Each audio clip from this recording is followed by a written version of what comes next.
'Tis the season when it seems all some families want for Christmas is a bit more wattage.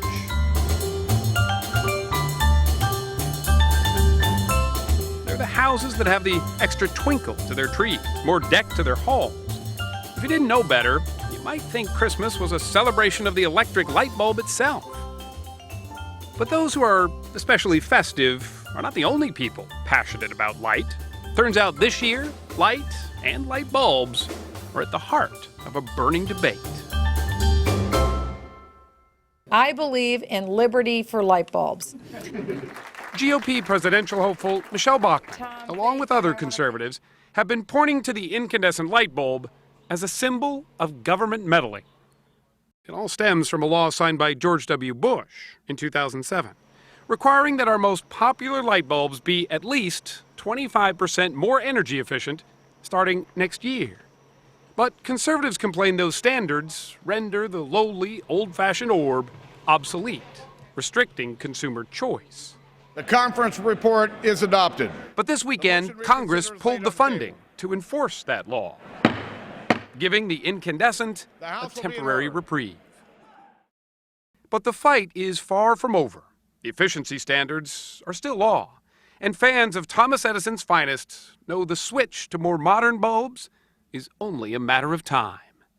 There's a pushback from a lot of people who say, I'm sitting in my living room, I want a warm, comfortable light. I want it to be, and that's the word they use, warm. The earliest lamp that Edison made actually looked like that. David DeLaura is a lighting engineer and historian who has a bit of a crush on the incandescent.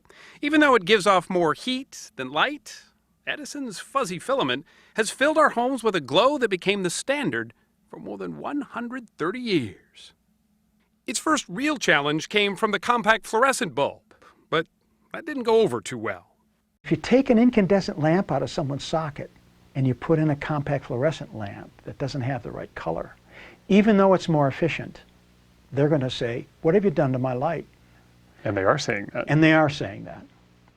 In the days Edison was fine-tuning his invention, most of the world was lit by gas, essentially fire. In fact, it was always that way. From campfires to candles to kerosene lamps, the color of flame was the light of our lives. What Edison finally captured in 1879 was that same light in a bottle, or in his case, a vacuum tube. It's very easy to look at a lamp now, probably rightly, as an almost purely technological artifact, made by machine, maybe even assembled by machine. The exact opposite is the case with these early lamps. Virtually every aspect of these devices had to be built by hand. Mark Gruther is the curator of industry at the Henry Ford Museum outside Detroit, where Thomas Edison's lab has been recreated down to the tiniest detail. It wasn't just a bulb, it wasn't just a lamp, it was wiring, conduits, switches, fuses, generators. But of course the lamp is the most visible part of it. It was what most people were interested in. But even after Edison's invention electrified parts of lower Manhattan, the rest of the country didn't have the budget for bulbs. In fact, it wasn't until after 1910, almost 30 years later, that using light bulbs became cheaper than gas. So the gizmo becomes a commodity. Correct. That's happened with every other lighting technology.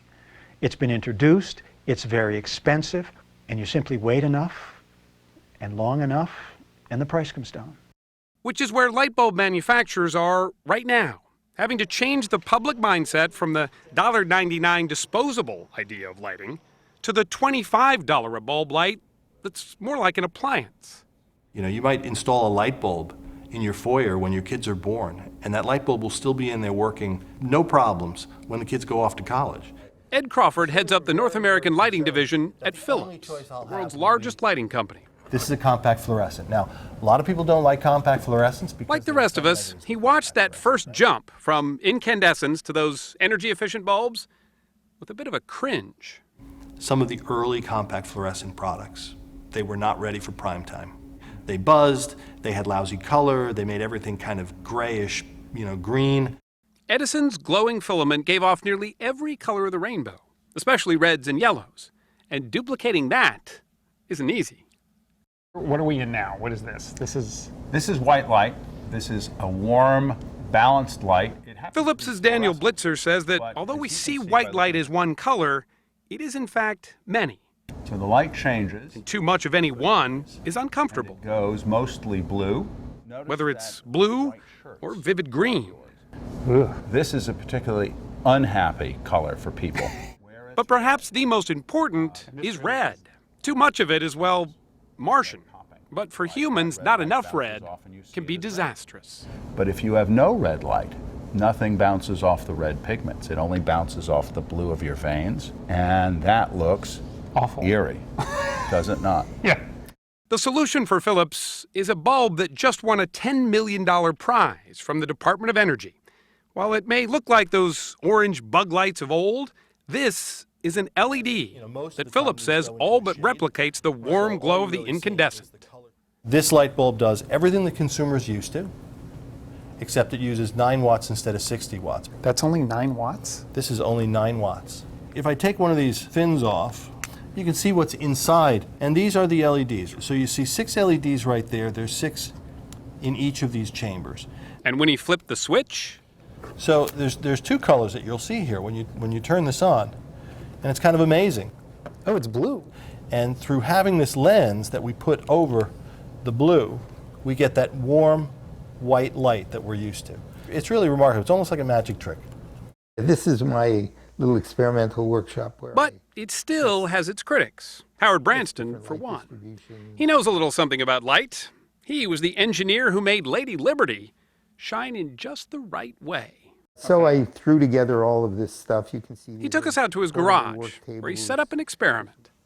A candle, he says, gives off a nicely rounded curve of light, It is full. There's no gaps. There's no peaks. with a lot of yellows and a lot of reds. There it is. And the old-fashioned 60-watt incandescent is almost identical.